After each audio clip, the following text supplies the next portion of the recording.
Welcome to It's Called Reality. The discourse for people who give a shit. I'm Willow. I'm Briana, and today we are headed to the smallest state with the biggest drama. The Real Housewives of Rhode Island. They just wrapped their first season, and we have thoughts. Many thoughts. So let's get into it. I'm excited we're doing our first Bravo show. I feel like the Bravo-verse is like a whole extra level of reality TV. Like if you're a Bravo watcher, you are like a true reality TV connoisseur, lover, have a deep understanding and love for the genre. Because the Bravo, Bravo-verse standum it's big. And I'm scared. Yeah, has big opinions for sure. What even else is Bravo? All I know of is Real Housewives, which is what we're going to talk about. What else is on there? Yeah, so it's all the housewife franchises. It's like Summer House, Vanderpump Rules. What else? I think Below Deck is Bravo. Okay. Basically everything you get on Hayu, if you have Hayu. That's where I'm at now. I think that's all the Bravo stuff. Yeah. Is included in my Amazon Prime now.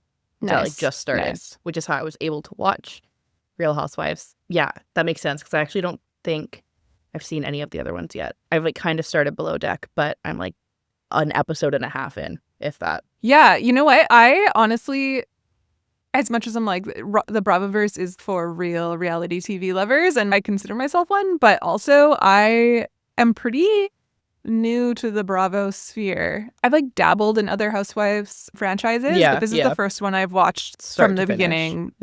Yeah, every episode. And then I'm binge watching Summer House right now. I remember you saying that's like the other one. I haven't seen any Summer House. I've just started Below Deck. Same thing. I've watched a couple episodes here and there of Real Housewives, but I don't even know how. I know a lot of names, but I couldn't really tell you anything about anyone's lives except for this season. I feel like so many of the Housewife franchise, just so many memes of them that I know. But I don't know what the context is or whatever. I'm just like, okay, yes, I know this situation. I take that back. I did watch all of Real Housewives of Vancouver 10 years ago when it premiered, but that wasn't Bravo. Okay, it was like its own. There was like a Canadian knockoff for a bit. Yeah, I think they had like Real Housewives of Toronto. Yeah. It was not a rip. It was authentic. But yeah, there was like a couple seasons of the Vancouver. I didn't watch Toronto, but I know they had Toronto, and then it stopped. And yeah, one of our mutual friends, Lauren, her and I went out for high tea, and then we were at high tea. We're like, that's Jody. She's from Real Housewives. Or was it Jody? I can't even remember what her name was. But yeah, I remember we saw her at high tea, and we're like, my God. Oh, that's amazing. I wish it still was going on. We could get you on the show. Oh, yeah, I'm so rich. Okay, I'm going to go back and just kind of get into the history of Real Housewives a little bit, just so we can like set the scene. So the entire franchise launched way back in 2006 with Orange County, and Rhode Island is the 12th American franchise, at least. Because I know there's Dubai and stuff now as well, so I don't know if that's included in that. I think it's the American franchise. Anyways, and it premiered in April 2026. So this franchise is old enough to have its own nostalgia, canon, legacy. Like I said, the Bravoverse, there's a Bravo Con. Oh. Have you heard of this? No. It's basically a Comic-Con or any sort of conference convention thing like that for fandoms. Yeah. But it's for Bravo, and it's a huge event, and all the fans go, and like the Housewives do panels and stuff. Okay. I was going to say, is it just mostly meet and greets, or people dress up as their favorite housewife? I don't know if people dress up. Probably they do. But yeah, I think it's just there's panels and things at it. And that's pretty cool. Yeah. And I'm assuming there's some meet and greets and stuff. Yeah. Yeah, probably. And parties and events, and I don't know. That'd be fun. That is one thing about Bravo that I really appreciate is they do take their fans seriously, I feel like. And they should, and that's why it's such a huge thing, because they have opportunities for people to really engage in the real world with the shows. Yeah. Yeah. And then there's like Andy Cohen has Watch What Happens Live, which is a weekly show. Oh. I've seen clips of this actually. I didn't realize that's I'm what sure it was. You have. I'm sure. Yeah. Yeah. I mean, I'll get into it, but Andy Cohen's like the king of Bravo. He's what's it called? He's the Jeff Probst of Bravo, I'm assuming. Yeah, basically. Yeah, I would say he's even more because he has so many shows. Anyways, okay, so yeah, we're arriving at the 20-year mark of a franchise. It like basically invented the modern reality TV villain, I would say. It's a part of Housewives. And, the group dinner blow up, like flipping the table and throwing glasses at each other. And, yeah. And I guess kind of like each franchise has its specific flavor, but they all have the same format, which is we meet a group of 6 or 7 or so women. They have pre-existing relationships for the most part. They film over a summer, and then the seasons culminate in a reunion that have essentially become iconic all on their own. And as I mentioned earlier, they're hosted by the reunion host of all reunion hosts and King of Bravo, Andy Cohen. He's basically like the Jeff Probst. He's the executive producer at Bravo. And then he's just, I don't know how he keeps up with every single Bravo franchise because he hosts all of the reunions. And then, he's doing the weekly Watch What Happens Live, which is they have on different stars from the different shows or fans, celebrity fans and stuff. And they'll talk about what's happening in kind of the larger world too. What people are talking about on social media, and he makes them respond to it. And he's so good he is a gossipy bitch and he loves the drama and he will ask the hard questions. He's not there to be polite or whatever. Like he asks what the fans want to know, which honestly is great. And relatable. Yeah.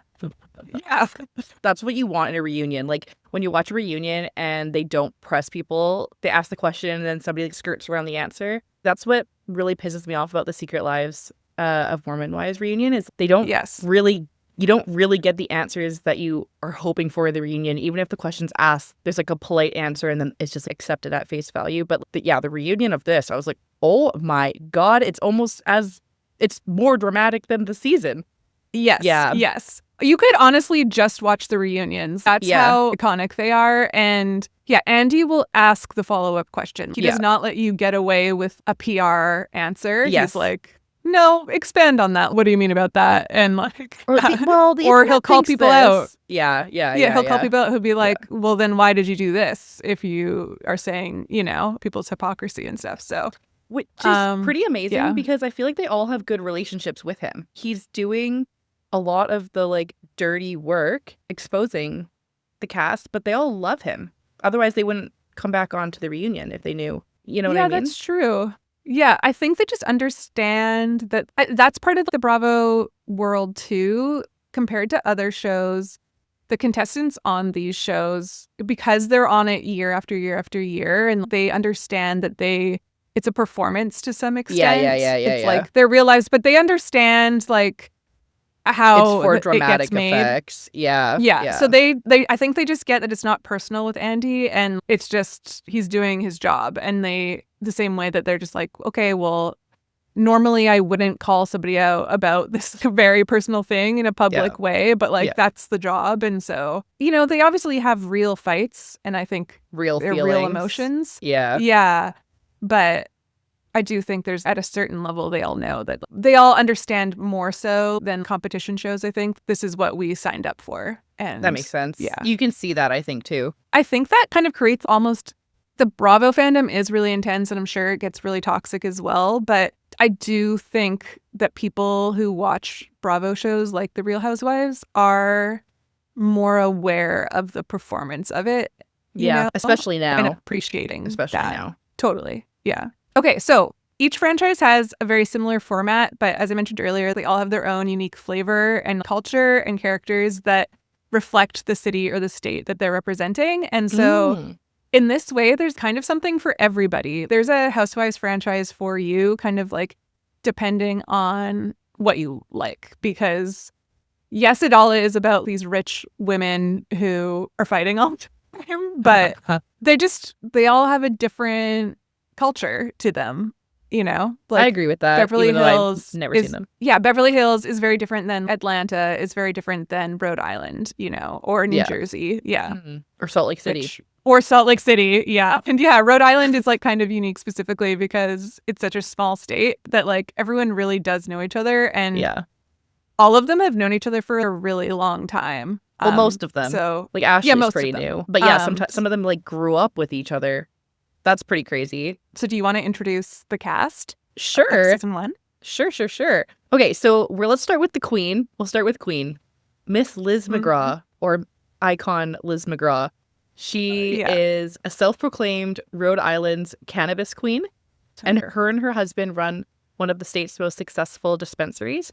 She is a stepmother to 3 girls, and she's about to become a grandmother, but do not call her grandmother. She's going by Gigi. She's the oldest in the group and is launching a menopause gummy brand, and is the self-described dominant figurehead, which that feels pretty accurate. Okay, so then we have the most polarizing character on this show, which is Joellen Tiberi. She tells it like it is, even when nobody's asked, even when everyone's asking her to stop. She's going to keep going.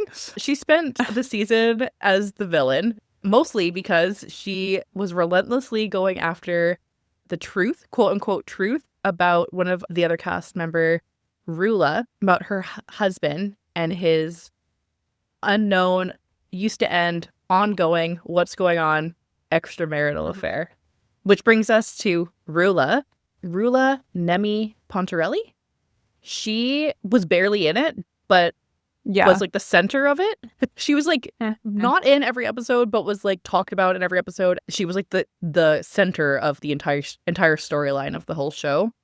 So she is half Syrian, and her husband, she's married to a podiatrist named Brian. They have 2 kids together. Yeah, Brian got feelings about Brian. Brian's affair. Yeah, biggest storyline of the season. She spent most of it either denying it or saying it ended. She was really turning a blind eye / excusing it / like it was weird. The vibes were off. And then at the finale, she starts to uncover some more of what had happened and what she knows, and they kind of recap that. But yeah, she kind of played it dumb and then cracked at the reunion. And then we get into the younger castmates. Well, actually, let's go to Alicia. Alicia Carmody. She's my personal favorite. Oh yeah. I think everybody's. She is living her life on a different dimension. Just clouds and dollies is a way to describe where Alicia's at. She is hilarious. She provides a breath of fresh air, comedic relief.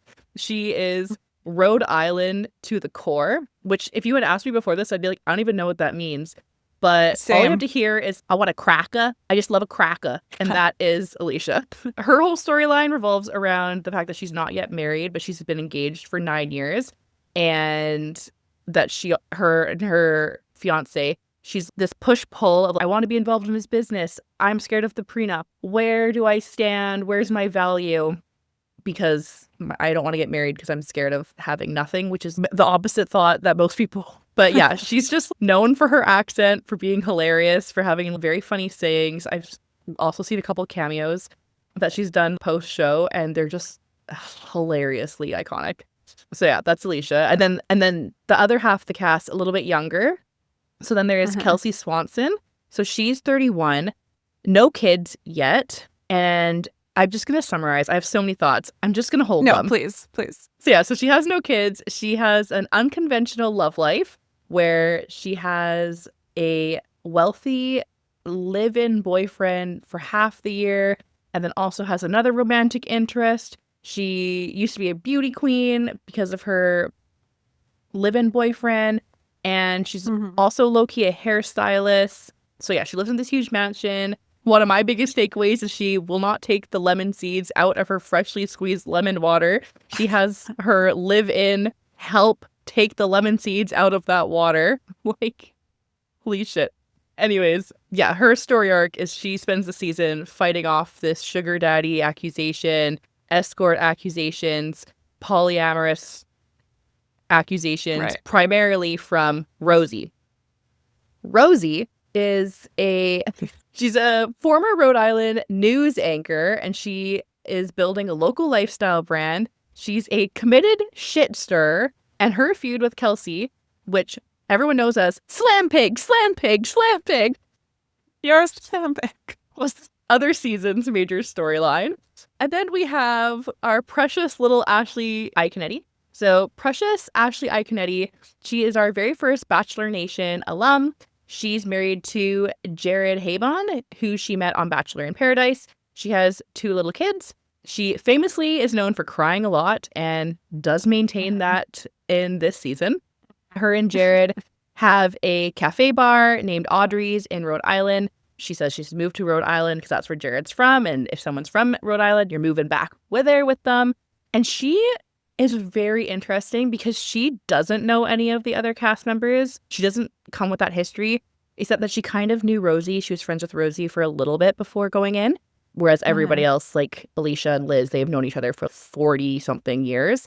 So she's a very interesting eye, and she plays the role of the audience stand-in and watching the audience's drama or having an audience reaction in real time. And you have a note that she plays the role of a straight man. What does that mean? That means like in like a comedy duo, it's like a common use of comedy where it's like there's like the kooky, crazy one. And then the straight man is the person who just plays it straight. It's like, you know what I mean? So that the audience, they're the stand-in for the audience where it's like, this person's crazy. You know what I mean? They're like, I gotcha. Man. Okay, it's like in... So not in like opposite of queer. That's where I read it. Yeah. No. Kind of like in The Office, there's like Michael, who's like the goofy, crazy, wacky, out there person. Yeah. And his comedy comes from that. But like his comedy works best because it's being played off of people like Jim or like basically everyone else in the office who are just like, look at the camera like, what the fuck? It's kind of like this character that's kind of like winking at the camera a little bit because like they're in on with you of, Got it. Yeah. Okay. Very much sums up Ashley, for sure. And I guess a little bit more about the season apart from the women. So the Rula storyline kept delivering new information right up until the reunion, which we kind of see because in the final episode where you think everything is wrapped, I think it says it's 5 months later, and then they all gather at one of the girls' houses and start going through new developments in real time. I think was that about when Brian was arrested for placing the tracker on Rula's car? Is that what they discussed at that time? I think so. I can't exactly remember when that caught up, but I feel like maybe that's what they were discussing. But anyways, so they pull everybody back 5 months later to rediscuss new happenings with him. And then later it's found out that it's assumed that Brian leaves a filming event to go tend to his sick mom who's taken to the hospital. But then really it comes out that he actually allegedly went to go speak to the mistress because the mistress was threatening to show up to the event that they were all filming at. And he allegedly left, took Rula, dropped Rula off at home, went to go tend to the mistress to tell her, hey, don't do that. Then went back to pick up Rula and then came back to the event filming. And everyone was like, what the fuck? Wild. And then also what's interesting is the generational age range between the women is unusually wide for a Housewives cast because we mentioned we have some stars in their 30s with either no kids or very young kids, and then we have like all the way up to Liz where she's about to become a grandmother. So that's quite interesting and unique for this season. It made it was just like you said, there's something for everybody, even in this season, like particularly everyone can kind of like see themselves age range wise as a viewer. So very interesting storyline, intergenerational friendships, which was like really nice to see. Yeah, I think that's a cool thing that they kind of showcase in this is, I don't know, these women and in these different stages of their lives. But I don't know. I just think intergenerational friendships are actually really important. So I like that about this. Yeah. Do you have any friends, older or younger? Oh, yeah. Close friends here are like 50. And then we have an old neighbor who is in her 70s who will go and visit sometimes. I don't know. It's not for her for sure. She's not someone I call up and hang out with. But, it's just like really, I don't know. Do you have anything like that? Yeah. At my old work, there's a couple friends who I still keep in touch with. One of them just became a grandma. Her kids are like the same age as me. And we regularly would catch up for coffee and see each other. And it's so lovely. She's so sweet. That's really nice. It's actually interesting with her specifically because she always told me like all the time. She's like, I just learned so much working with you. You youngin taught me so much. We were like in the same type of manager role at the time. And she was just like, I don't know. Every time it never felt like it was a one-way relationship of a mentor. It was like we were very much equals. And that was so nice. And we still hang out even though we haven't worked together for 5 years. She actually lives in the same city as me now. So that's very sweet. But I have a lot of friends who are like older. I have a couple friends in their 40s. I'm in my early early 30s, not mid 30s yet. And okay, yeah, a couple friends in their 40s, like a lot of friends in their 40s, a couple friends in their 50s, not a whole lot of friends in their 20s, not a lot. I don't think. Yeah, I would say late 20s to maybe they're 30 now, even. Yeah. It's definitely an upward. My friends are upward. They're good. Okay. So I guess we can kind of get into like our relationships to the show now. So first of all, this was your first Housewives franchise that you've watched properly. Why did you decide to start watching this one? Okay. Like, what is Great it question. about Rhode Island? Question. I mean, I couldn't even locate Rhode Island on a map until I started watching it. What it showed me. But I think so what I spoke to earlier, I watched the Real Housewives of Vancouver all the way through, but that was like 14 years ago, and there's only 2 seasons. So I watched that all the way through, and then I feel, it's on, Real Housewives was always on cable TV, and I never had cable TV, Bravo TV, after I moved out of my parents' house and became an adult, so it wasn't easily accessible. I know it was all on HeyU, but I never had HeyU as a membership because I was just bumming off of all the other streaming platforms. And then HeyU recently got added to Amazon, maybe right around the time that this launched in April. And I ended up getting that. And it just became convenient. I was like, okay, it's a 1 season, so it's super accessible. It's currently happening now. I had, I think you and my sister and maybe one other person were like, oh, are you watching Housewives of Rhode Island? And I was like, no. And I was like, why not? It's only a couple, like 13 episodes. It's very happening now. It's new. Or I guess it was like filmed last year, but the talks about are new. And honestly, this podcast, I was like, we're watching a lot of different reality TV. I got to step it up.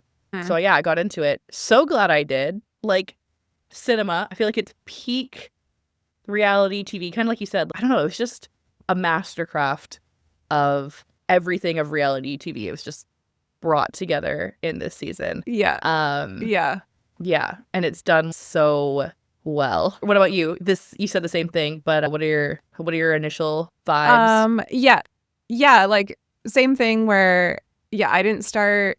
I'm just like too overwhelmed to start any other of the franchises because some of them, like Orange County, have been on for like 20 years, and you can't go back. You can't go back and start. Especially when there's 12 franchises or whatever. So, but this one interested me because Ashley Iaconetti was going to be on it, and I was like, okay, this is the first time we're seeing this crossover from a whole other world of reality TV. And obviously I watched a lot of The Bachelor before, and so I was like familiar with Ashley, and I do think she is a good reality TV character. I was like, okay, this is gonna be cool. I want to see like how she fits into this world. And it was very interesting, actually, just like specifically about Ashley. We're talking about how she's like the straight man, she's like the audience person, because in the Bachelor world, she is kind of seen characterized as a more goofy, kind of crazy, wild person, I would say, in the Bachelor. But compared to the women of Real Housewives, it's like, no. She's at like so a boring. 6 and they're a 10. Yeah. Like, so that was just kind of interesting to see how different characters perform on these different shows, just in contrast, I guess. Yeah. Do you have favorites, least favorites? I do, obviously. Every show that I watch. Yeah, my favorite, Alicia. I want to live in her brain. She's just not many thoughts going on. I don't know. She's like the lovable airhead kind of. Yes. Type person. It just says funny stuff and she doesn't realize why people think that it's funny and what she's saying. And she doesn't care. And I'm like, I love that. I love that where she's just kind of, it is. Like when she's like, I drove over somebody or I hit a woman. No, I hit a woman. I think she said she ran over them. And they're like, what do you mean? She's like, yeah, I did. Yeah, I hit a woman. Yeah, she doesn't like to drive. And the producers are asking her about that in a talking head thing. And she's like, yeah, I hit a woman. No filter. Who else? I like Ashley. She was no drama really there. She's interesting to watch. And then I'm Team Rosie, actually. She's not my favorite, but I liked her more than Kelsey. I do not like Kelsey, like at all. Yeah. And Joellen, I'm like so on the fence with her about. I'm like, some moments I think she's right and I really like her, and some moments I'm like, this girl's just, she stirs the pot. She stirs the pot and she's, you know, witch and brew in a potion over there. She's just so strong-willed. I'm like back and forth with her. And then like Liz, she's take it or leave it. Rula, she's like good for the drama, but is so tight-lipped that it's... So my thing with Rula is because she doesn't show like any vulnerability that I have a really hard time liking her. I think we've talked about this before where it's like, I love Taylor Frankie Paul because she's just so vulnerable. And I feel like Rula was the complete opposite. She shut everything down. She was tight-lipped. She didn't want to talk about anything. And I'm like, I can't get to know you. I can't get your feel. It's hard to get you. And that's kind of what I feel like they touch on this in the reunion where it's like, well, I think Andy asks Brian at one point, it's like, how did you think you could come on to this show and not have your affair come out? Have you are you aware of what the Real Housewives is? That's happened before on other franchises. And it's just, yeah, anytime someone's on a show and they're trying to control their own narrative too much, you know, and it's very obvious, but you are on the show, you signed up to show things, especially since they're both characters on the show. It'd be one thing if Brian didn't want to participate, but you're both like Kelsey's ex-partner. Yeah, exactly. Yeah, you're both here. And also, you should never go on a TV show where people are going to watch your entire lives and then dig into all of your dirty laundry. We have multiple people on Real Housewives who have gone to jail because of signing up to be on the show. What are you doing? What are you doing? So yeah, Rula. It's not that it's not that I don't like her. I don't actively dislike her. I just don't like her. Yeah. She didn't give anything for you to like attach onto. I felt bad for her. I feel bad for her. Yeah. Like in the reunion and stuff when she is starting to crack finally, I'm like, I feel bad for you, and I get where she's coming from. I feel like she is just trying to keep her family together, and that's she should not have said yes to the show. Quite frankly, she should have not signed up, knowing also that none of these women are getting huge payouts. Like, there's no royalties or anything like that. I don't know what number is respectable to go through this, but for her, it seemed like there was no number. So I'm like, why did you show up then? Why did you sign up to be here? Yeah. Wrong. So I guess for exposure or fame or whatever, maybe. But for actually, that is a sidebar and kind of interesting thing about Housewives is, so they don't get paid very much like the first season, but as the seasons go on and as they become more like, they get more power because they become like big characters and the show can't really operate without them. So then eventually they do start getting really big paychecks season to season, like 6-7 figures. Yeah. Like 7? Huge. Yeah, for some of the huge, like really big stars, they start to make a lot of money. And it's also a platform for them to, you know, advertise for whatever business or like influencing thing they have going on. That's true. Maybe that was the angle the two of them were going at because they are both like entrepreneurs, but they both did not come out in a positive light from their airings. So yeah. And then Kelsey, I don't like Kelsey. She just lies so much. Yeah, she definitely has a level of immaturity that comes through. That's, I don't know. Entitlement. Do whatever you want. Yeah, very entitled, but it's up to her. But anytime I'm seeing a woman put so much, you're giving these men so much control over your life. And I think she's now she's 30, and so she's reaching the age where she's less valuable to these type of men. And I think she's kind of starting to realize, better, like, yeah. How can I get more agency? I'm just going to tear all of the women down around me. My dude. Yeah. Yeah. And so, like, the friendship, like, kind of divides, I guess, in the cast kind of happen. So it's like Rosie and Ashley are friends. Kelsey and Liz are kind of on another side. And Joellen. Joellen, Rula, and Alicia kind of, like, bounce back and forth a little bit more, but I would say that they're more on the Kelsey and Liz side just because they've known them for longer. And then Rula, I guess, is not on Joellen's side, so it's correct. She's kind of just on her own. In terms of Team Kelsey or Rosie, because you asked me this, you were like, whose side are you on? Like, while you're watching, I'm like, how about neither? Like, it's hard because I think in the end, I did end up more on Rosie's side, but Rosie started it. She did start it. Wait, it's how? Like, she just. By not posting on social media? No, it was like at the beginning, one of their beginning conversations where Kelsey's not there, and now Rosie's just asking questions about Kelsey's relationship. Well, but she is right, because she's I heard Kelsey had 2 boyfriends, and then she did. Yeah, but she was doing it. She was doing it to stir the pot. Yeah, maliciously for sure. Yeah. But then Kelsey just does take it too far and won't drop it and is pushing the buttons, and it's just okay. Like, and I do think Rosie did try to mend things, and it just wasn't happening. Yeah. And for some reason, Kelsey's just like, well, I don't trust you about stupid stuff. How many square feet her house was. Oh my God, I forgot it's like, about no that one cares. Yeah. Show me the blueprints. I don't need to see the blueprints. Well, I brought them because you said you wanted to see them. I'm like, oh my God. Bringing the blueprints is iconic. Pray this friendship never finds me. Oh my God. Seriously. So draining. And then with Joellen and Rula, Joellen, I just can't with her either, because again, she brings this all on herself. It's like one of those, like, I'm doing something that's going to make you feel bad, but then you're mad at me about, I'm just the messenger. It's like, well, why are you involved at all? You really don't need to. Her tagline, because I was rewatching it, and her tagline is like, I'm a bitch. I'm not trying to be mean. I just mean what I say. Girl, that's wild. And then I like Liz.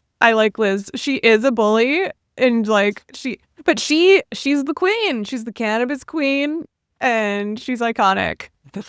Why? So she's a bully, but you like it. Say more. I just find her entertaining, I think. Yeah, that's what I mean. Do I want to be friends with her? No. I don't want to be friends with probably any of these women. Okay, so now we kind of established the characters and the dynamics kind of top level. I kind of want to get into what the show reveals about how we treat women at different life stages. Because it is really an interesting thing to kind of, that's playing out on screen. I don't know. Specifically, I just think all of the Housewives franchises, it's just so cool because typically, like, women over 40 are like asked less to disappear, valuable. especially from the entertainment industry. And I just love that there's this huge franchise where there's these, like, you know, women of a certain age that are like hugely successful. And I don't know, it's just really cool to see, even if they're not always being displayed in a very flattering way. It's just, I don't know, that they're still being represented. And their stories are very interesting. It's interesting. Yeah. It's not, you know, a woman's value and interest doesn't lie up until they get married. They're very interesting, navigating friendships, navigating affairs, navigating divorce, navigating grandmotherhood. Yeah, there's so much that they're doing that's still very interesting, even from someone who's not at that age yet. I remember seeing something many years ago where it was like, oh, the Kardashians are actually the ringleaders of trying to make the 40s is the new 30s, because they were at the time starting to enter their 40s, and they're like, oh my gosh, if we in our 40s start to have less value, our careers are kaput. So now we need to start rebranding aging as, oh, I've never had more sex in my 40s than I've never had more sex until I entered my 40s, or I don't know, this like shedding of self-consciousness as like 20 enter your 40s. They're really like trying to shift it so that they could still honestly stay relevant and continue their empire. And I feel like we are continuing to see the actual effects of that in real time from a shift that they had started.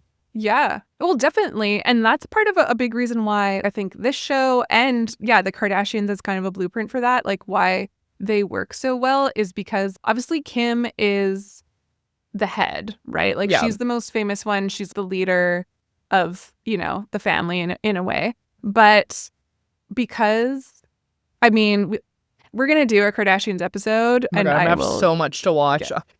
Yeah. I'll come in as the white man. You don't have to watch it all. Yeah. The straight man. The white shits. I'm keeping that in. That's so funny. Tomato. Anyways, because the Kardashian built into their family, like even Kris kind of represents, they are very intergenerational. And totally. So I mean, if you're talking about selling things, that's so many different markets that they can sell to, because it's such a wide age range, especially, you know, at a time when Kylie and Kendall were teenagers, and then now they're like in their early 20s. It's just, and they all have these different archetypes too but they're like a group still, right? It's very like Spice Girls, or, you know, there's a different flavor of each of them that people can connect to. And so, yeah, I think that's something that Rhode Island is tapping into by having this wider range of women on the show. Okay, so going with having older women on the show, I really appreciated this season. They had menopause was a storyline kind of throughout the season, which I thought was really cool. Just they were talking about something on screen that's historically kind of been treated as unspeakable, even though it's this universal experience for women. And yeah, we're in our early 30s, so, you know, that's like a ways out, hopefully, although I think it can happen younger than people think. Perimenopause is real. Crazy. Yeah, it can last for like 10 years. But I appreciate seeing women who are going through that experience, because I know I'm going to go through that at some point, and I want to know about it, you know? Yeah. And I'm sure for women who are going through it too, they want to see other women having that experience on screen. I remember seeing it on the screen and being like, oh, that's good. But it didn't, I don't know, it wasn't a standout for me. And I think it's because I have a lot of friends in their 40s, and a lot of them are talking about going through perimenopause right now and are like quite vocal about it, which has been really nice, because I feel like I otherwise have no one. Yeah, it's not on screen. It's not on the media. I don't see it anywhere. So, well, I mean, I'm sure it lives places, but I'm not actively consuming perimenopause or menopausal content. But I feel like it wasn't even there enough. The only thing that we really saw through the lens was like, here's a supplement, which a cannabis supplement. Yeah, so it originally is introduced because Liz is developing a gummy specifically for women going through menopause to, like, in theory, treat whatever symptoms they have. Which I don't know what the science of that is, how legit that is versus it just being a marketing thing. But they also had a scene where her and Dolores is from Real Housewives of New Jersey, I think. Okay. But they're like friends. And so Dolores would sometimes kind of be a friend of on the show. And do you remember the scene where they meet with a couple of legislators from Rhode Island? Right. Yes. I forgot about that. Yeah, because Rhode Island, they're fighting for this bill that gives more protections to women going through menopause in the workforce. Right. Which I thought was super cool, and just really cool that they highlighted that on a show where a lot of women who are watching this show in Rhode Island like to know that is something that they can support too, you know? And to kind of put in the minds of everybody else across the states, across the world, to be like, oh, this is something worth fighting for. Let's push for it. Let's push this in where I'm living if this isn't already a thing. You're totally right. I completely forgot about that scene. Yeah, actually, in hindsight, that is pretty cool. I try not to do this too much, but I'm going to get into the other side of my job, the what can I do important side of things, and just state some stats about menopause, in that it is, not only is it vastly unrepresented on screen, but that reflects how it's also vastly underfunded and under-researched. So just a few numbers. So 6,000 women in the U.S. reach menopause every day, usually around 51 to 52. And perimenopause is a transition phase that typically starts in the mid-40s, and it can last several years, like 10 years. And 80 to 90% of women who go through menopause experience symptoms. 25% of those describe them as severe. And yeah, again, they last for a really long time. So it's a major health transition that brings an increased risk of cardiovascular disease, osteoporosis, dementia. Yet, only 8.8% of NIH, so the National Institute of Health in the States, grant spending from 2013 to 2023 focused on women's health research at all. And that share was declining over that period. Wait. 8.8% of total health spending. Yeah. So less than 10% was focused on women's health, not just menopause, but women's health at all. Women's health, period. Yeah. Oh my God. And in 2020, only 5% of global R&D funding was dedicated to women's health. So that's like kind of more global stat. Oh my God. With the vast majority of that is focused on fertility and then cancers. So menopause, despite affecting half the world's population, y'all, doesn't even have its own unique identification code in the NIH funding database. So you can't even properly track how much is being spent on menopause research. Oh my God. So it's like a very small amount. Yeah. So it's important to talk about and have, women's experiences be put on screen. That is so concerning. Yeah. And I think as of 2025, I don't know the exact bill, but members of Congress from both parties had to introduce a bill just to require the NIH to evaluate how much is being spent on menopause research. So not even like you have to allocate a certain amount. It's just like we have to at least know what the number is so we can address that. So yeah. I hate it here. Women being mistreated in healthcare. Can you sum it up any better as we don't give a shit about old women? How much better? You're losing your fertility. Well, you're losing your usefulness to society. Your values to society. Yeah. So fuck you. That's literally what it feels like. Yeah. Damn. Thanks for sharing, girl. Yeah. So I don't know. I just thought that was important to include in this, and why the Real Housewives, like, that's an important cultural thing that the show is doing. That's so scary. I don't even want to go down the rabbit hole because I think I'll just end up in Ashley Iconetti's tears. But yeah, we need more funding. Well, yeah. So that's why I'm like, kudos to Liz and these women of these older generations that are fighting for this, so that maybe like when we are of that age and going through it, there will be more research into it and we'll know more about how to treat it and manage symptoms and have worker protections. Because if you're feeling... Yeah. And then also on the aging thing, I really like about Liz is that she kind of rejects this what's aging supposed to look like, right? She has this kind of iconic quote about stepping into being a grandmother where she's like, I will not be trading couture for a rocking chair. And she kind of just has this refusal to participate in the kind of disappearance that women are expected to go through once they're at a certain life stage. Honestly, respect. Or no longer able to have children. Yeah. So I'm like, hell yeah. Word. Okay, also, side note, her and Dolores look exactly the same. Yes, they do. And they address that too in the reunion because they have like the same like plastic surgeon. But they are indistinguishable. All of the women this season, it was very hard at the beginning before you know all of their names. You're like, who? Yeah. Who am I looking at? What's going on? Good job, Liz. Well, and then Liz isn't coming back next season, right? Or has that been confirmed? Apparently not. Yeah, I think they kind of announced that after the reunion. Yeah, she's leaving after season 1 to focus on family, work, and personal passions. That's too bad. Yeah. Not that I loved her, but that's too bad. I thought she was like an important part of the show, though. Like, I feel like she was kind of like a unifying figure in the group. So it'll be interesting what it looks like without her. Yeah, I agree. Yeah, she refuses to disappear. She disappears after one season. So gotta keep fighting, ladies. Let's tackle the main storyline of the season. Rula versus Joellen. Rula's loyalty to her cheating husband, Brian, allegedly, to Joellen's persistence to be right.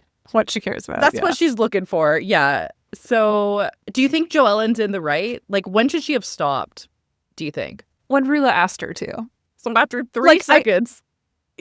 I get it to an extent where it's if someone's your friend and you know that, like, if you had evidence that I was being Dylan was cheating on me, I would want you to tell me, I get to an extent of, okay, I have to be a good friend, even though this is going to be hard for them to hear this is happening and you need to deal with it. Yeah. I get that. But what if once Rula was like, what if you knew what if you knew your husband was cheating on you and you didn't want everyone else to talk about it? Because I feel like that is the situation Rula is in, where she's like, she acknowledges that her husband had been cheating, but it ended. It's over. It's done. Yeah. And Joellen is continuing to push to be like, no, it's still ongoing. My source tells me it's still going. And Rula is just kind of like, no, it ended.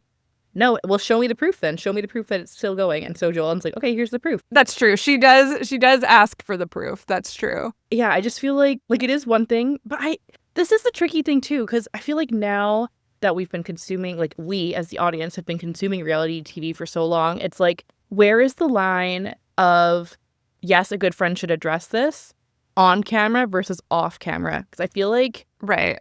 Yeah, in Selling Sunset, this happens quite a bit actually, where it's like, you shouldn't have told me this on camera. You should have had this conversation with me off camera. And it's, but you guys signed up for the show to expose your lives. I agree that it should have been discussed off camera, maybe the first time, but then production's going to want you to have that conversation on camera and again. So do you listen to the producers who's saying, no, don't tell them, just have the conversation on camera? Or do you listen to your actual friend in real life to be like, why would you do this to me? Yeah, I don't know. That is hard.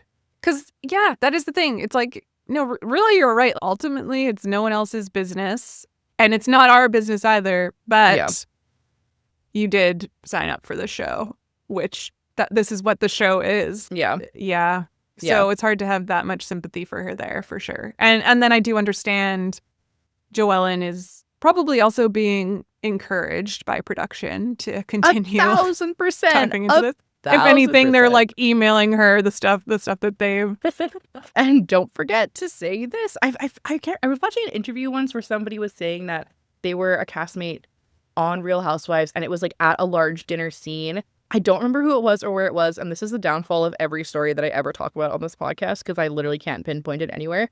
But they were saying they were getting text messages from production being like, do it now, bring up what we told you to bring up, which is terrible things about their friend because like we want it on camera at this dinner. Do it now.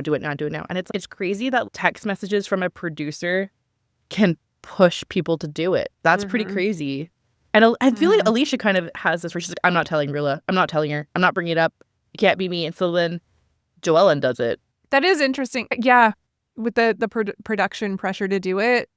Because also it's like you want to stay on the show. And yeah, it's just, again, like this is what they all signed up for. And I think... Well, and if the storyline was removed, like if Joellen was like, okay, I'm not going to do it, what else would they have talked about? It really was like the edit so central to the whole edit of the show. Maybe part, and this is just total speculation, but part of what maybe, and I think sometimes happens on these shows, that Rula was kind of angry about. It's why is Joellen going so hard on this? And it's like, because she doesn't want her own stuff to be a storyline. So it's like, we're going to blow up this thing so that like this is the central thing and my stuff isn't going to come out. But it eventually will. Like it all eventually does.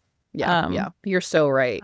Production definitely has stuff on her and it's like, you do this or we're going to talk about this. Allegedly. Yeah, I can see that happening. Did you find it just from a purely entertainment standpoint? Did you like that storyline? It wasn't my favorite, but I was invested. Yeah. It did make for good TV. It did make good for good TV. I just found it got annoying at a certain point where it's like, because Rula was like not giving an inch, I'm like, I want to see this develop, and now we're just having the same fight over and over and over again, and like, let's move this forward in some way. Or let's stop talking about it. That's what I mean. She's so closed off that it's like, what are we doing? That's them. Do you want to get more into the reunion between them? Because they were really the biggest part of the reunion. Really goes off. Let's talk about it. She's yelling, she's screaming, she's standing up, screaming at them. Yeah, I remember just them obviously hating each other. That's not for the cameras. They obviously do not like each other. Yeah. It got very personal. There was like, very hurtful picking name apart calling, like that. Every little thing. Yeah. And then they bring their husbands in at a certain point, and Brian just, I don't know, continues to lie. He's caught in the lies and he just won't. It's very, honestly, it's just this Trump, again, sorry, but it's this Trumpian tactic of, never ever admit defeat, basically. I don't think he would break. No, I guess we don't really know where they stand as a couple now. I tried Googling it beforehand and I couldn't find anything concrete. I guess that'll be season 2. Another big storyline is Kelsey's unconventional relationship and the drama that creates, or rift that creates between her and Rosie. Well, okay, so Kelsey, she is all the footage is her in this ginormous house, like humongous house. I feel like at one point she says there's over 70 TVs in the house. So many. The house, and then I think she was joking where she's like, "Oh, our bedroom's in a different zip code." That's a crazy joke to even be able to make and have it be like, "Is that true?" But yeah, and it's interesting because every photo that was of her and her now ex-boyfriend, his face is scratched out. Were you guys ever together during the airing of this season. I can't, was it in the reunion where she's like, oh, well, originally we both signed up for the TV show, and then he found out it was a Real Housewives, and he backed out. He didn't actually want to sign on to it anymore. Mm-hmm. And so I continued filming, but he wasn't filming. And then we broke up, and I started dating Bill. And yeah, but then it's like, at one point she says she's dating both of them, but she's still living in his ginormous house. There's too many stories. She's like, she's like, no, I've never been a polygamist. I've never had multiple boyfriends, but I am seeing this boy. I'm like, that's called having two boyfriends. Yeah. What? And then also her main boyfriend, whose house that she lives in for the most part, he has other girlfriends in other cities. Yeah. So it's just definitely seems like an arrangement which is fine. But it doesn't feel truthful. It doesn't feel truthful or honest. Yeah, just own it. Just own it then. If that's obviously what's happening, and you're not shy about the fact that he pays all your bills, and so do it. But she just doesn't want it. She just doesn't want it framed as this like she's doing any sort of sex work. Fair, okay, that's fine. But that's not even what polygamy is. Yeah, that's true. Oh yeah, she's. Ugh. To me, she's just like, I just don't believe anything she says. I just feel like I don't believe anything she says. She's also somebody who doesn't come across as super vulnerable, just has a lot of, she's showing us the cards she wants us to see. And sometimes the cards, she's showing us a card that she told us she isn't holding and stuff. So yeah, which I don't really get what her end game is. And yeah, and why go for Rosie so hard? Is she threatened by Rosie? I don't get it. Like, because she's young too. I don't know. I don't know. Mm-hmm. And yeah, she tries to say that it's because Rosie came after her, which, like, okay, she wasn't being nice, but also what she's saying was true. So I get that maybe she said something that was not nice, but to go on this huge rampage over it doesn't make sense. And then when she comes to the house and what is the siren thing she was blasting? And Rosie was like, what is that sound? I live in a gated community and I can't just have people blasting stuff. I'm going to get in trouble. And she's like, oh, I thought it was funny. Did you think it was funny? What was she blasting again? It was like... She was like, signs of being like, you're like suspect is saying house is 8,000 square feet, blah, blah, blah, blah, blah. I think she was trying to be kind of a dick, but... I also think she was like, I don't think it was that serious, I don't think it was that serious. I think also production put her up to it. Yeah. It's just weird. But yeah, the whole thing of just, basically they have this tension brewing between Kelsey not believing the square footage of Rosie's house that she's building, which, like, weird thing to get very obsessive over multiple times. And then tension between Rosie calling Kelsey, questioning her relationship status, and just like both of them being kind of nasty towards each other. It's like very woman versus, like, pitting women against each other at like exactly as to what that is. And then it all leads into this like Kelsey entering in a way that Rosie didn't like to her house, and then Rosie whipping out the blueprints to prove that her house is like 5,000 square feet or something, so it's not even 8,000, and that becomes a whole thing. And then I can't even remember exactly what set it off, but then Rosie just goes in on Kelsey and starts calling her a slam pig, which never heard that term before. And this is that Rhode Island flavor that you only would get in Rhode Island, is someone being called a slam pig, and now that's like a meme. Anyways, continue. Yes. Well, because when I posted on social media that I was finally starting to watch Rhode Island, anybody who had watched the show was just like, slam pig, ? Slam pig. And I was like, I don't even know what you guys are talking about yet. I haven't even got there. And then I watched it and I was like, oh, what's a slam pig? And then like the next episode, they start talking about what a slam pig is. And I'm like, it's just, okay, so the term slam pig, it's a fat, ugly, promiscuous woman, which a misogynistic term. And it's also just proving that women can be misogynistic, and they can be misogynistic towards each other. It's obviously not nice, and it's like a pretty low blow that doesn't really have any, I don't know, the more that I sit with that, the more I'm like so deeply disappointed that even at your peak anger, that's like somewhere that you're going to, that's where your low blow is. See, this is where you can see, okay, Rosie just asking questions about Kelsey being in a polygamous relationship or whatever, that was rooted in judgment of she's a slut, basically. Yeah. You know, it was. Because it's like if you went right to that term, that is what you were insinuating when you're like That's so asking fair. that stuff. Yeah. So, yeah. But, I mean, Kelsey says misogynistic shit too, you know, and they all call each other sluts and stuff. So yeah. But that's a term we're still using. I thought that was like out 10 years ago. I know. I thought, we're no more slut shaming. We're sex positive. Like, who cares? Yeah. No, that was like still something we were like using as insults. But yeah, I feel like that whole debrief just, I don't know, it just invites a hierarchy of women starting to where Kelsey has to be like, well, I'm not a slam pig because I am respectable, and this is, and it's just like, you shouldn't even have to defend yourself on this. This is so weird.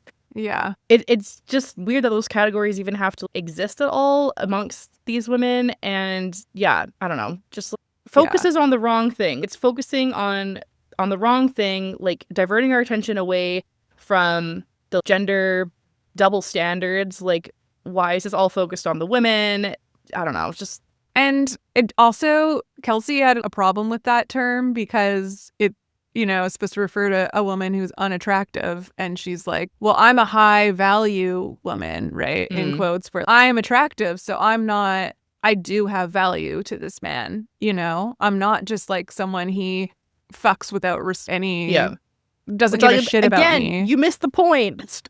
That's not where because you're valued. Exactly. Yeah. But that, you know, that's what she has been taught her whole life, is like where her value comes from. So yeah, you see that playing out in how all of them are like responding to her situation. But yeah, it's unfortunate. Don't love to see it at all. No. Yeah. Disappointing. Even amongst a show that obviously is all centered around women. It's the Real Housewives of Rhode Island. And it's still, that was also just something that I get. It's a key point of the series of having the drama between the women, but it's just pitting them against each other.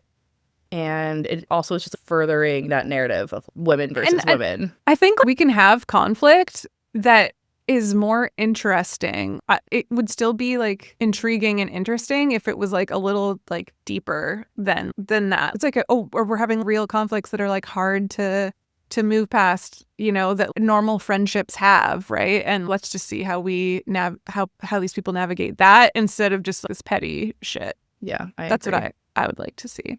Me too. Even though, you know, the memeable things that come out are, you know, slam pig. I do enjoy them. They're just so easy. It's like the highbrow, lowbrow. It's like, I don't have to think. I just get to watch. Whereas, I don't know. Yeah, and then, sometimes that is just like, oh, I'm turning the TV on to watch. I'm like, wow, my heart was racing. Yeah, because, okay, this kind of brings me into our next kind of section of looking at the big picture and the Real Housewives in the context of the Rhode Island in the context of the entire franchise, what that says about women's stories on TV. Because, like we said earlier, the show turns 20 this year. And it's, again, starting in 2006 in Orange County with a very specific vision of a wealthy suburban femininity. But as the show has expanded to more cities, and evolved over time, you've kind of, I don't know, you can see what's changed. It's been on for so long. And even the original women, they're now in their 50s and 60s. And the franchise has had to expand what it means to be like a housewife, in quotes, which is interesting. And I think originally they were casting it to be kind of aspirational. These are these rich women and here are their fancy lives and stuff. But it's not aspirational anymore, because you're showing them having these petty fights and stuff, and like you're saying, it's like a lot of them have jobs, so that's not really the definition of a housewife anymore. Oh no, they all have businesses and their own complicated lives, and it's like less interested in the performance of wealth now than it is in the specific relationships in these specific places. But I'm just thinking about the audience side of it, of like why we like watching it. I don't know. Maybe it's because they're like these wealthy women. Often, I mean, not every franchise, but at least in this franchise, like all white women, except for Rilla is half Syrian. But I don't know. And then we feel better about ourselves, like watching them. It's a way for us to look at this other class of people and be like, and we can look down on them. It's, you know, like the peasants laughing at the king or whatever. You know what I mean? Interesting. Yeah. Yeah. I hear what you're saying. Yeah, there is like a piece to it where it's like, I might be poor, but at least my friends like me. Yeah, exactly. At least my husband's not cheating on me or like whatever. Yeah. At least my husband treats me as an equal and would sign off on the house when we, you know. I don't know. That's kind of, I just started thinking about that right now, but I think there's definitely something to that. And like, 100%. It feeds into the class anxieties that of, you know, the larger culture in that way. Wait, talk about that. What's that? Oh gosh, you always ask me. I'm like, you're always putting me to the test. You're like, define what you just said. You think you're so fucking smart. What? Tell me about looks maxing, because I don't know what it is. And everyone in my personal life who listened to that episode grilled me for shit for not knowing what it was. And I was like, I'm sorry. I know now. It's the anxieties that develop because of being sold the American dream that we know is false. You know, that like anyone can just pull themselves up from their bootstraps if they work hard enough, and you will get all of these material things and you'll be wealthy and financially stable and secure, and you won't have to worry about anything. But I think kind of, you know, more and more people are realizing that that's not the case, especially in these economic times. And there's just, I don't know, I'm not a scholar on this, but I just feel like historically it's just like the tensions between the classes, basically, I think is what I'm getting at, of like, you know, certain classes wanting to maintain the status quo, and then whenever, you know, there's some sort of social change or whatever that happens, and that creates a lot of turmoil in a society. Because I'm kind of just rambling right now, but I'm like, this is all kind of connected. Makes more sense. Yeah, that's fine. Fine. Thank you for education. Now I have a different type of anxiety to add to my list. Oh, you're not thinking about your class anxiety? Because that's really what it all is rooted in ultimately. I am now, so just won't sleep at night. Please.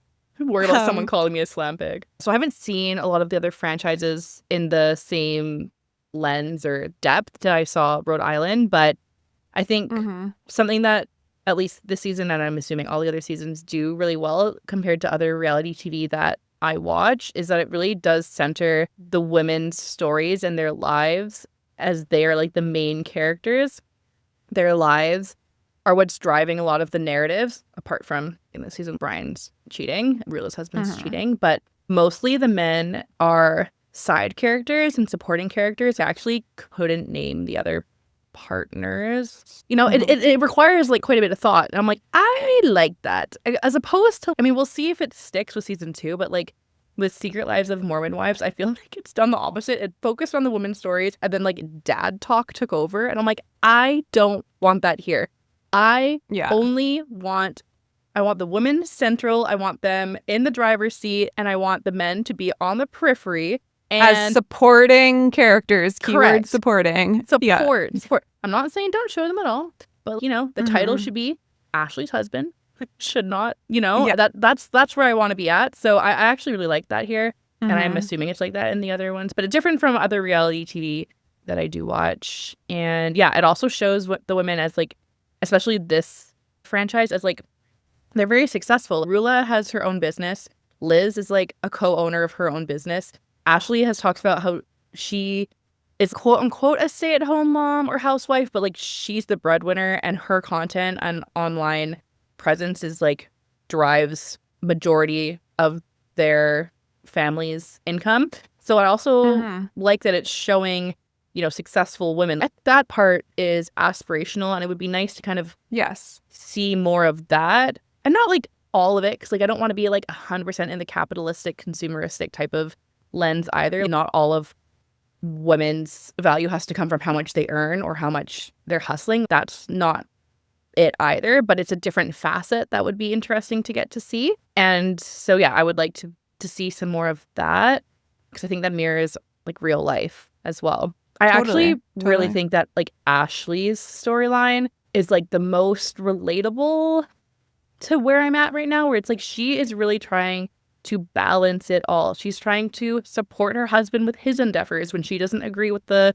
like financial outcomes that all of his time and energy is going towards, and taking time away from her family when her kids are very young, and she's trying to balance raising her kids with help and support, but also being present and also still being the breadwinner. Her life is so interesting, actually.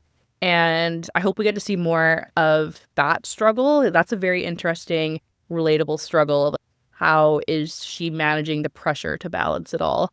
So yeah, would like to see more of that. I agree. I found Ashley to be a really interesting character on this season, and I hope that she doesn't buy into, or that she or production doesn't buy too much into because she got some feedback, I feel like, that I was seeing that's, oh, Ashley, why is she even there? It's not bringing any drama. She's boring. She's just not like a raging, crazy. She's very I thought she was an important part of balance. The show. And yeah, exactly. It needs that. And yeah, exactly. She's relatable in all these other ways that I think is important to the show. And also, I don't think she's boring at all. I actually think she is a good reality TV person. Like, she just doesn't create conflict with other women, and I respect that.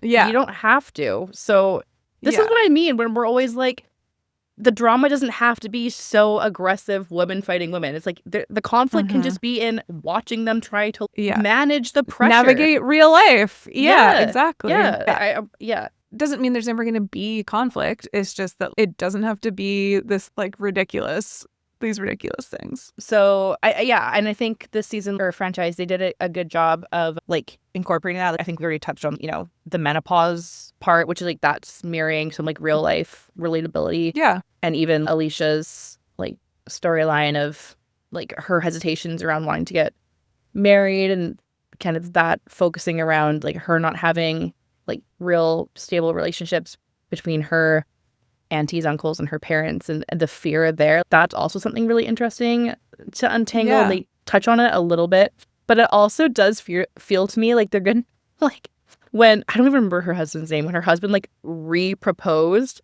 and she's like, babe, thanks. I don't know. Man, like, I just feel like they're gonna create, like, her storyline would be like, okay, like, now you're planning the wedding, and then now you're getting married on air, and it's like, girl, do you want to do this? You don't have to if you don't want to. Totally. You're right. I can see it going there for sure. What are your hopes for season 2? Hopes for season 2? Well, I would like to see more of Ashley, balancing the pressure to do it all, like society's pressure to balance it all. I want to see more of that. I'd also like to see some more backstory on Rosie. I feel like also her storyline was like kind of weird about her husband, where it's like, oh, we're going to watch her husband sing Frank Sinatra. It's like, okay. But it started off with her being like, oh, we're going to have a picnic for a part of the show that I'm working on. And it's like, okay, talk more about that.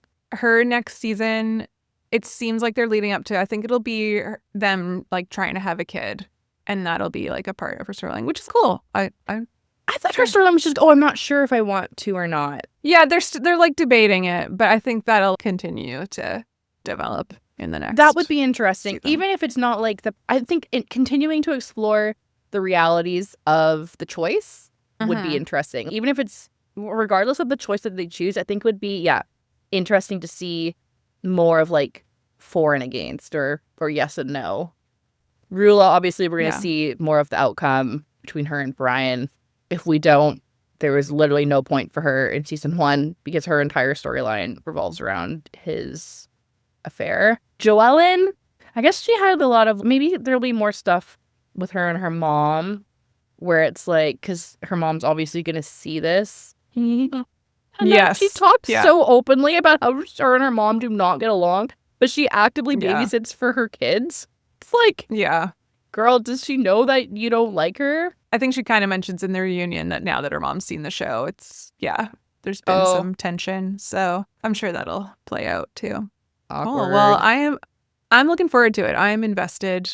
To end with something lighter, as we like to do. So if you were on Real Housewives, what would your intro tagline be?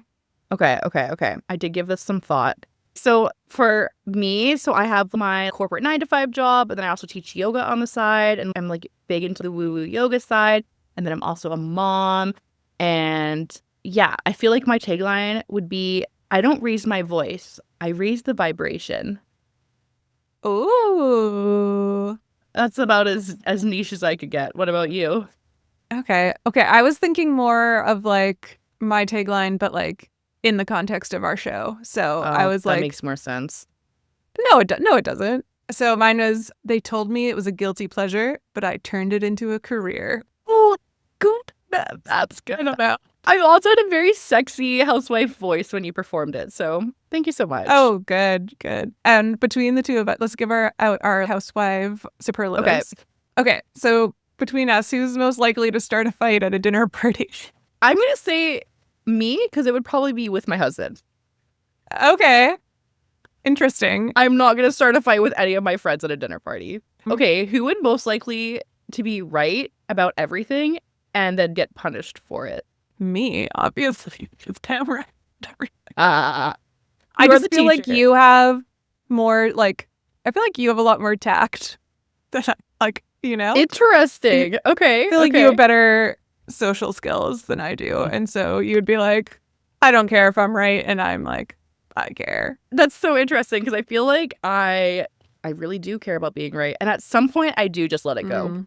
I do just let it go. But I do push. Well, something I noticed about you, which I respect, is I'm scared. Like often you'll just be like, I don't agree with that. And you're just like, and that's fine. You know, you'll just be like, someone will say something, you'll be like, I don't agree with that. But then you won't try and argue your point necessarily. You're just like, okay, that's fine. This is something that I've learned is that some people come from houses of debaters where their family likes to debate.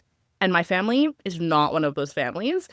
But I'm also something that I'm like trying to incorporate more as to like not be a people pleaser anymore is to like state when I don't agree with something, because I don't want people to think that they're saying something and I'm on board with it. So I'll just be like, I don't agree. But then I don't want to fight with you on that. I just want to be like, yeah, no, I don't think that's true. And then we'll see where it goes. But thank you. I was scared. I was like, oh God, you're going to tell me that I've caused fights with everyone behind the scene.